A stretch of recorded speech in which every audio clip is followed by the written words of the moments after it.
মিথুন রাশি অথবা মিথুন লগ্নের বিষয়ে আলোচনা করব। 2025 সাল সংখ্যাতত্ত্ব অনুসারে আমরা দেখতে পাচ্ছি মঙ্গলের বছর। 2+2+5 টোটাল যোগ করলে কিন্তু 9 পাওয়া যাচ্ছে, 9। আর 9 সংখ্যা হলো সংখ্যাতত্ত্ব অনুসারে মঙ্গলের সংখ্যা। এই বিষয়টাকে যদি সামনে রেখে মিথুন রাশি মিথুন লগ্নের যারা আছেন বৈদিক জ্যোতিষ অনুসারে মঙ্গলের বছর সংখ্যাতত্ত্ব হিসাবে ধরে নিয়ে আমরা যদি দেখি মিথুন রাশি মিথুন লগ্নের বৈদিক জ্যোতিষ অনুসারে মঙ্গল গ্রহ থেকে আপনারা কেমন ফলাফল পাবেন বা মঙ্গল গ্রহ থেকে কি প্রভাব আপনাদের জীবনে আসতে পারে সেটি আলোচনা করব। মানুষ মাত্রই কিন্তু ভুল হয়ে থাকে, কিন্তু যে ভুল ইচ্ছাকৃতভাবে ভুল সেটি কিন্তু ভুল নয়, মনে রাখবেন।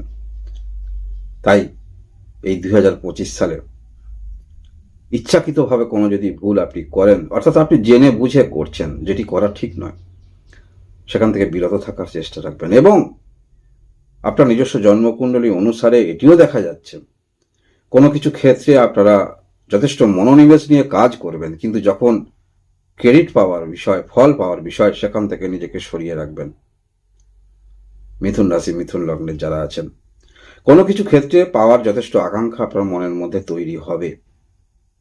কোনো একটি বিষয় আপনি মনোনিবেশ করেছেন, সেই ক্ষেত্রেই আপনাকে পেতেই হবে। এইরকম ক্ষেত্রে যথেষ্ট মনোনিবেশ নিয়ে আপনারা থাকবেন। তবে হ্যাঁ, 2025 সালে অন্যান্য গ্রহের যে অবস্থান সেটি অনুসারে কিন্তু টোটাল রাশিফল আমি আলোচনা করছি। মূলত সংখ্যাতত্ত্ব অনুসারে যেহেতু মঙ্গল গ্রহের বছর নির্দেশ করছে, বৈদিক জ্যোতিষ অনুসারে কনভার্ট করে বিষয়টা কেমন আসছে সেটি আলোচনা করছি। আপনার জন্মকালীন কুণ্ডলিতে মঙ্গল গ্রহের অবস্থান যথেষ্ট গুরুত্বপূর্ণ। যদি মঙ্গল গ্রহের প্রতিকার করতে চান, সহজ প্রতিকার, তিনমুখী রুদ্রাক্ষ নিতে পারেন, বা আপনি হনুমান চালিসা মন্ত্র জপ করতে পারেন, বা মূর্তি রাখতে পারেন, এটা কিছু ফলপ্রসূ হবে। তবে আপনার জন্মকালীন কুণ্ডলিতে মঙ্গল গ্রহ কোন ঘরে অবস্থান করছে, বা সেই গ্রহকে অন্য কোনো গ্রহ চালনা করছে কিনা, কোনো পজিটিভ গ্রহের দৃষ্টি আছে কিনা, তার উপরে কিন্তু অনেকটা প্রতিকার নির্ভর করছে। যারা আপনারা মিথুন রাশি অথবা মিথুন লগ্নের আছেন, মঙ্গল গ্রহকে কিন্তু বাদ দেওয়া যাবে না। আপনার ষষ্ঠ এবং সাফল্য ঘরের অধিপতি, খুব একটা আপনাদের সুখকর ঘর, যোগ্যারক গ্রহ কিন্তু নয়, কিন্তু মঙ্গল গ্রহকে বাদও দেওয়া যাবে না। একটি মানুষের যৌবন, কোনো কিছু ক্ষেত্রে কাজের আগ্রহ তৈরি করা, সেটা কিন্তু মঙ্গল গ্রহ থেকে পায়। তাই মঙ্গল গ্রহকে কিন্তু বাদ দেওয়া যাবে না। কিছু বিষয় আপনারা একটু মেনে চলবেন, কোনো কিছু ক্ষেত্রে আসক্তি নিয়ে বেশি কিছু করবেন না। অল্টারনেট কিছু ভাবনা মনের মধ্যে রাখবেন। যেই ক্ষেত্রটায় আপনাকে কিছু করতেই হবে, তা না হলে জীবনের কিছু হবে না, ততটা কিন্তু মনোনিবেশ করবেন না। সাইডে করে ভাবনা চিন্তা রাখবেন। নীতিগত দিক থেকে কিছুটা আপনারা সরে থাকবেন, তবে সেটি সাময়িক। 2025 সালে আপনারা মাঝামাঝি থেকে নীতিগত দিকটা অবশ্যই বুঝবেন, হেল্পফুল অবশ্যই থাকবেন। আমরা দেখতে পাচ্ছি এই জানুয়ারি মাসে মঙ্গল গ্রহ যে অবস্থানে থাকবে বা পরবর্তী ক্ষেত্রে যে অবস্থান করবে, জানুয়ারি মাসে অবশ্যই কিছু বিষয়ে মনের মধ্যে আসক্তি আপনার তৈরি হবে। সেই বিষয়ে যথেষ্ট মনোনিবেশ আপনারা করবেন। নিজে সিদ্ধান্ত নেবেন না বা হঠকারিতা সিদ্ধান্ত নেবেন না। অন্যান্য ব্যক্তিরা কি বলছে তার উপর নির্ভর করে চেষ্টা রাখুন। পরিবার থেকে কেউ কিছু বলছে, কর্ণপাত করলেন না। বিবাহিত জীবনে যারা আছেন, কর্ণপাত করলেন না। আপনি যেটা করবেন, মনোনিবেশ করেছেন, ঠিক করবেন। এইরকম চিন্তা একটু থেকে সরে আসার চেষ্টা রাখবেন। পরিস্থিতি অনুসারে আপনারা অগ্রগতি রাখবেন, সেখানে ভালো ফল পাবেন। কারণ যে কোনো বিষয়ে আপনি যেটি করতে যাচ্ছেন, একার দ্বারাই তো কোনো কিছু সম্ভব নয়। সমগ্র ব্যক্তিকে নিয়ে, পরিবারের সবাইকে নিয়ে পাশে থাকতে হবে, তবেই তো করতে পারবেন বা সেই বিষয়ে ফলপ্রসূ হতে পারবেন।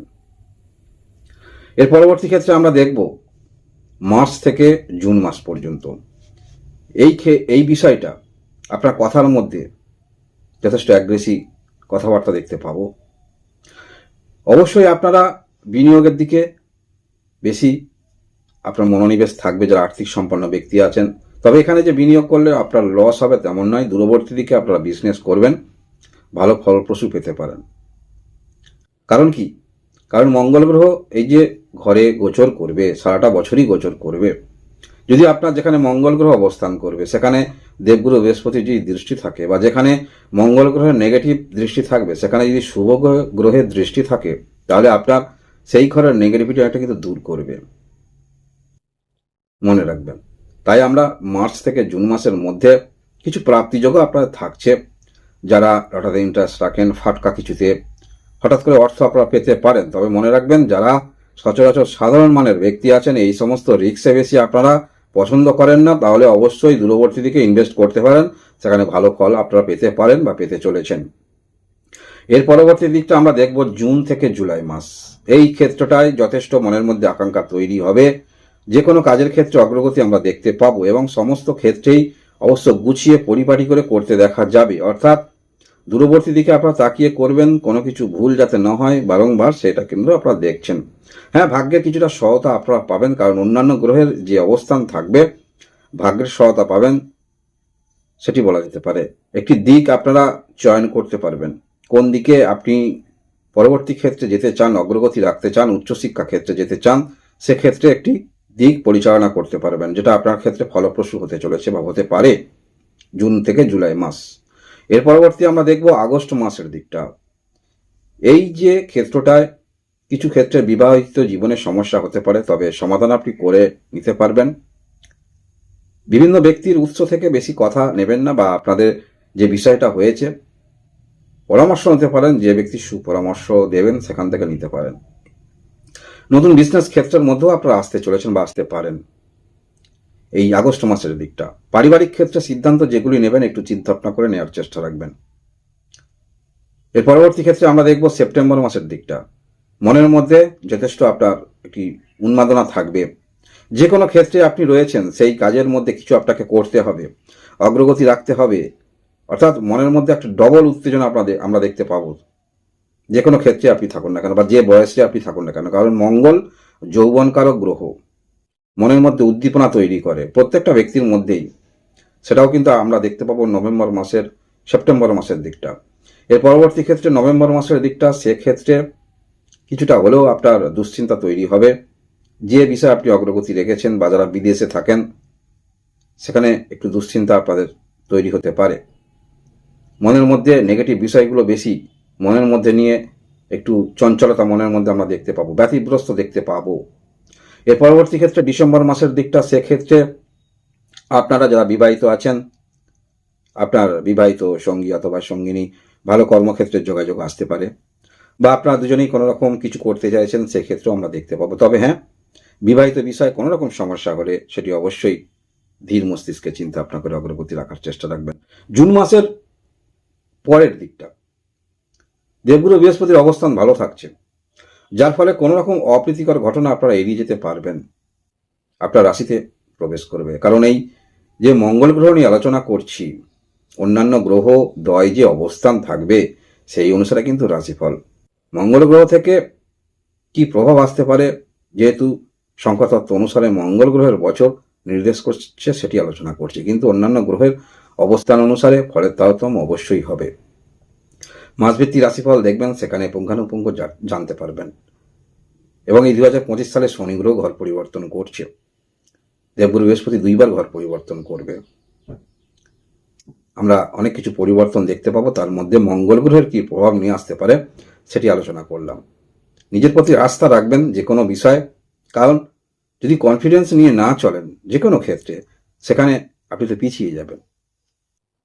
তাই জুন মাসের পর থেকে মনের মধ্যে যে বিষয়ে কনফিডেন্স আপনার থাকবে, যে হ্যাঁ এই বিষয়ে আমি করতে পারবো, অবশ্যই সেই বিষয়ে অধ্যয়ন করতে হবে, তাহলে অবশ্যই কিছু করতে পারবেন।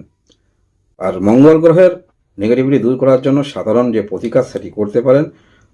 আর আপনার জন্মকালীন কুণ্ডলিতে মঙ্গল গ্রহের অবস্থান কোথায় আছে তার উপর নির্ভর করছে, কোন গ্রহ পরিচালনা করছে তার উপরে অবশ্যই প্রতিকার নির্ভর করছে, সেটি মনে রাখবেন।